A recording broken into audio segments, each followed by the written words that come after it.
আছো তোমরা সবাই? আশা করি ভালো আছো। আমিও ভালো আছি। আমি আজকে সানডে মেনু তৈরি করেছি, তোমাদেরকে দেখাচ্ছি ভিডিও করে। প্লিজ তোমরা লাইক করো। এই যে এখানে ভাত রয়েছে, ডাল করা রয়েছে, আলু সেদ্ধ রয়েছে, মাছের চপ রয়েছে, পাঁপড় ভাজা রয়েছে। এটা কালকে একটু সব ভ্যাট করে তরকারি করেছিলাম ঘি দিয়ে।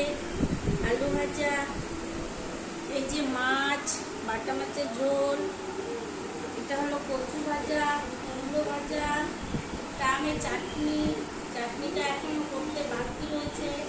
তোমাদেরকে ছেলেকে তাড়াতাড়ি খেতে দেবো, তো তাই তোমাদেরকে দেখার জন্য এখানে নিয়ে আসছি।